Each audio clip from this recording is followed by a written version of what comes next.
Now, guys, I'm a spiritual person. I really am. And and I believe God can express himself any way, or herself, however God represents himself, any way it seems fit, okay? Now, I was raised up Christian. Now, I use the Christian model, what Jesus taught, okay?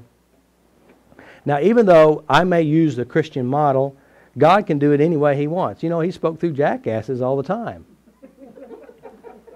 It's in the book, right? So, oh yeah, peace, peace, peace. But here's a couple of models that I want you to be aware of, okay? This is one of them.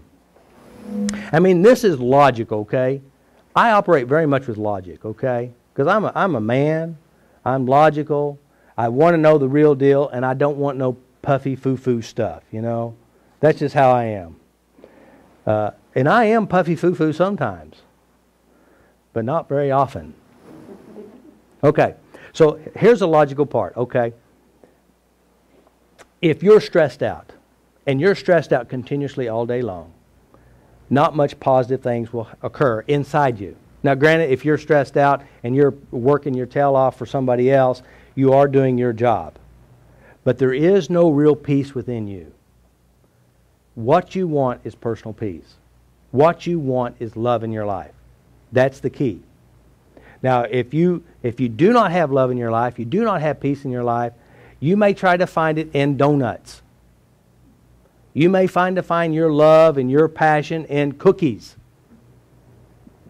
I knew a lady last week, she found, you should see Delynn and her passion with dark chocolate. That it was there, wasn't it, Delynn? Oh yeah. But you know what the crazy thing is about dark chocolate, donuts, cookies, steak, watermelon, pudding? It will never, ever, ever love you. It never will. It's an empty, one-sided relationship, and you suffer from it. And this is how bad you suffer. If you keep going to it trying to find your love, and you eat tons of it, you gain tons. Your knees will hurt. You'll have to buy bigger clothes. You'll feel like you'll look in the mirror, and guess what you'll do to yourself? You'll curse yourself. Isn't that true? And so what we want to do is right now, and this is the basics that everything I do is this. You'll love your neighbor at the same level and the same rate you love yourself. Do you hear what I'm saying? So if you love yourself in a way that you honor yourself and you say nice things to yourself, you put happy pictures and nice things about yourself, and you do good things for yourself, you know what you're going to do to someone else? The same way. Does that make sense? Now, I have a father. Now, my mother at 14 years old, she ran away from home. At 15, she came back home. She went to Brownsville, Texas. She came back and she was pregnant. And at 15, she gave birth to me. Okay? I have no idea who my biological father is. But at 6 months old, my stepdad, the only dad I've ever known, came into my life. Now, my stepdad is the oldest of 9. All right? Now, his dad was an alcoholic. And his mother was the type who would marry an alcoholic. Because it's a program. Now, my dad was very angry. He had a lot of anger in his life. At one point in his life, all his brothers and sisters were put in foster homes.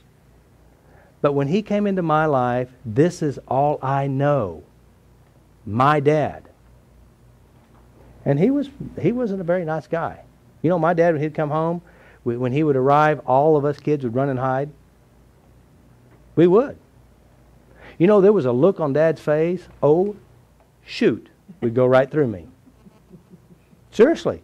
You know, some of y'all had those too, right? There's a lot of stories within that. So I learned from my experiences to be what? Now, my dad, now he loved himself at his level. Now, where did he learn his anger from? Right? Now, guess where I learned my anger from? He wasn't my biological dad, was he? No, but it is the program that I learned, right? So here it is. I act with his same basic program. Isn't that true? So that means, could he teach me anything else other than what he knew? Could he teach me love if he didn't have love within him? No, he loved me at the level and rate that he knew. So guess what I learned? The exact same thing. Now I have a middle daughter, only one daughter, one in the middle. Now Rachel, she, apparently, she and I have this connection. And you know what? I have that same program, that issue with my daughter. Guess who gave it to her? Not knowingly. It was mine, wasn't it? Did I do it on purpose? Do I wish it hadn't been there? Yeah. But you know the crazy thing is, I'm not the same person anymore. Because I addressed my references, my memories, my issues, and I changed. Now, of course, when I go to my daughter's house, I can see the same program working in her family too. Now, I can judge and condemn myself for it, but it won't do any good. It won't fix it. So what do? Send love. Have understanding. I can be there for my grandchildren, can't I? Maybe help end the vicious cycle. You know, of course, in the Bible it talks about something like this. The sins of the fathers are fast generation, 7 generations. And of course, we can speed it up if you have the skills to change it. So, I loved my children the only way I knew how. It wasn't the best love. Now, how many of you have seen this? I know you have. This is what I call the model of love.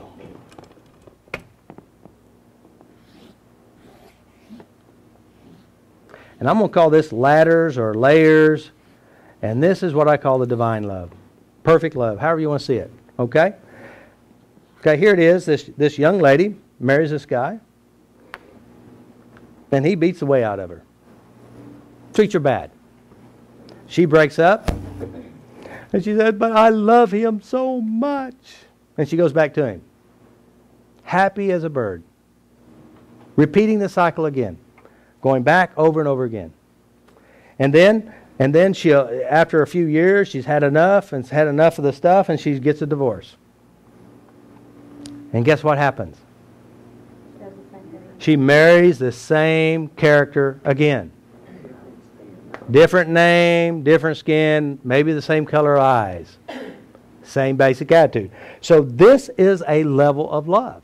And this is her level of love because that's what real love is for her. Why? Because she was programmed to believe this model. Now, I discovered the only way you evolve is basically this.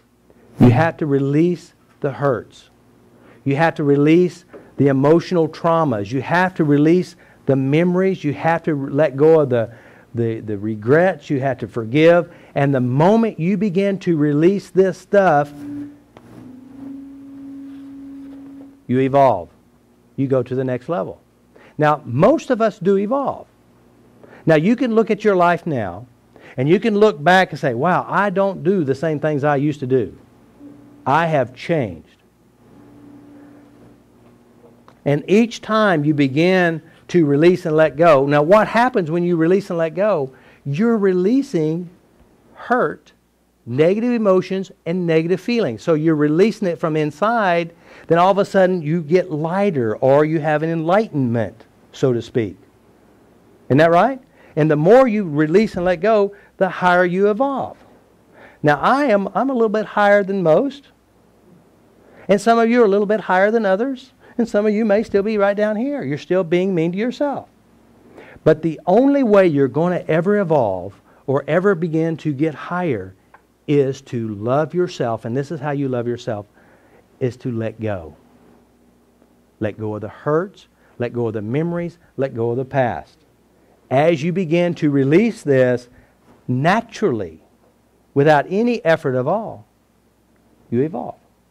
Does that kind of make sense? And eventually, this is our goal. Now, I believe you get this point here probably about after you die. That's what I think. You know, I think you can get pretty close here. I hadn't been able to walk on water yet, but when it's iced real good, I may be able to walk a little bit on it. But that's what I believe is a structure of love.